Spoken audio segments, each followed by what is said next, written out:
Hey, and welcome back to Wisdom Wednesday. Today is March 13th, and we are in Proverbs 13 today, checking out the words of Solomon, applying wisdom to our lives so that we can live wiser lives today than we did yesterday, recognizing spaces in our life where we could act with greater wisdom, and in doing so, be able to journey in a direction that pursues Jesus with wisdom in our hearts and in our minds and in our actions. Today, I want to jump into two verses in Proverbs chapter 13. The first one is Proverbs 13, verse 10. It says, "Where there is strife, there is pride, but wisdom is found with those who take advice." And this is an interesting thing that Solomon indicates to us. Where there is strife, where there is animosity, where there's jealousy, where there's caution, hesitation, mistrust, where there is previous experiences that have caused there to be a harboring of frustration, we find pride.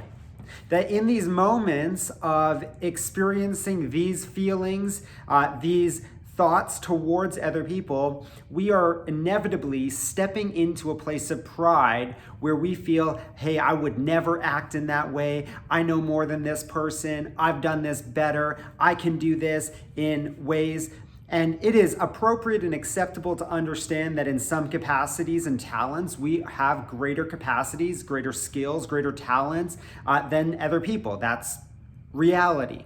But what Solomon warns here is that when we approach that conversation from a place of strife or frustration or animosity, what happens is we are not logically able to say whether or not we or they are better at a particular thing, because this funny little thing called pride steps up, takes over, and begins to dictate our heart and our mind and our actions in the things that we do. Where there is strife, there is pride. No, there might be, there could be, there is pride. And so in these moments where we recognize strife, we also need to recognize that we are walking and operating in a place of pride. And that this pride is not a confidence in the abilities we have, it is an attempt to suppress the insecurity, hesitations, and frustrations, or the reality that we don't want to deal with those things. And so I'm just going to be proud about the things, prideful about the things that I can do in such a capacity that I refuse to allow others to be a part of it. This is a really significant challenge that each one of us needs to come to a reality and an understanding on as we grow through and adapt into the life that God is calling us into, where we are actually better together and we need to seek some wisdom and hear the advice of others. And so if we have moments of pride, we need to set that aside to be able to hear the wisdom that others have, because God has given us each levels of wisdom that we can grow from and learn from one another.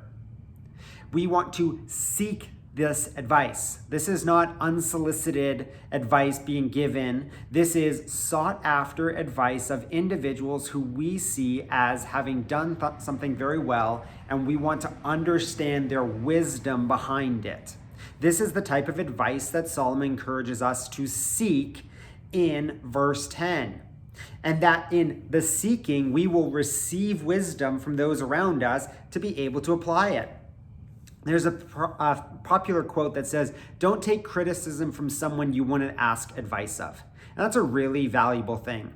If we take every piece of criticism that's ever spoken towards us, we'll be easily distracted and maybe directed in the wrong areas of life. If we take every piece of criticism and go, I need to deal with this totally and completely right now. It's important to have people in our lives who can speak criticisms to us. We all need to hear criticism when it's spoken by someone that we seek for advice on criticism. If you're trying to become a great communicator, have people who are great communicators assess and give criticism, wisdom, and insight into your communication techniques. If you are seeking to have great children in some capacity, Seek the advice of those who have gone before you to have great children in those capacities. If we are seeking this type of advice, we will find that we will approach it with a sense of humility. I want to understand, not a sense of pride and strife. The second verse I want to look at today in Proverbs chapter 13 is found in verse 11, the very next verse. It says that dishonest money dwindles away, but whoever gathers money little by little will make it grow. This has incredible ramifications in the financial realms of life, but I believe it also branches into other areas of our life as well. So let's look at that.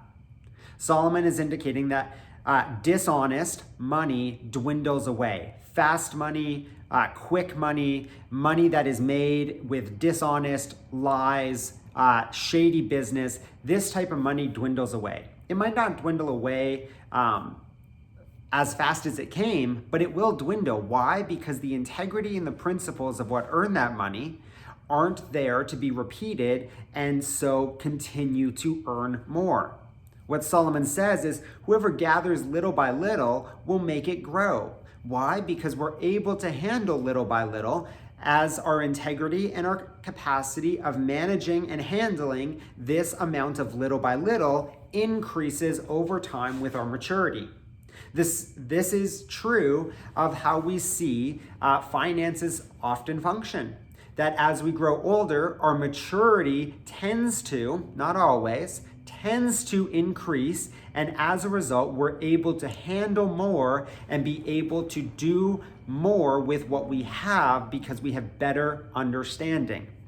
This is also true in areas of life that aren't monetarily monetary, but whatever we do, as we do it little by little, we will get better at it. Practice makes progression. If we are practicing a particular talent or skill set, maybe you're a musician, we know that little by little, every day you will get better as long as you practice. If you can spend 18 to 20 minutes a day practicing something, you will inherently get better every single day. There's been studies saying that if you do something 3 times a week, you maintain your skill level at it. But once you do it more than 3 times, you're increasing your skill level at it. If you want to be a better musician, you need to spend more time, little by little, every day practicing. Practicing for 2.5 hours on Sunday afternoon is not going to be as valuable as spending 20 minutes a day each day of the week to practice. Why? Because it's valuable to gather skill sets and practice little by little. Practice makes progression. We want to say that practice makes perfect, but the reality is there will always be more to learn, always be a little bit better that we could be, always be a little bit more that we could manage better. And so what we want to aim for is this progression towards the principle that we're trying to accomplish. Practicing little by little makes something grow more than dishonest or quick growth in that area. I want you to take a moment and think of a skill set that you have, something you want to get better at. Is it perceivable that it is easier for you to get better at something for 5 minutes a day than it is to try to set aside 2 hours of time somewhere else? And if we can get comfortable with that 5-minute time slot, maybe we can increase it to 8 minutes, to 10 minutes, to 15 minutes, to 20 minutes. Let's say prayer is something we want to get better at. I know from experience that if I set aside an hour of time to pray, I am not going to pray very well. But if I begin with short micro prayers scheduled throughout my day, I will develop and deepen both my practice, my progression, and my heart for prayer, that I will eventually build up to being able to pray for an hour throughout a day, but not all at once. It's little by little. And it increases with our skill set and our passion. Slow and steady wins the race is what Solomon is getting at here. This is true of our finances. It is true of our faith. It is true of our relationships. It is true of our skill sets. It is true in all areas of life that we want to be slow and steady, not quick and then stop, and quick and stop, and quick and stop. We want to have a natural course of progression. Thank you so much for joining me for Wisdom Wednesday here today on March 13th, and we will see you next week for another edition. God bless.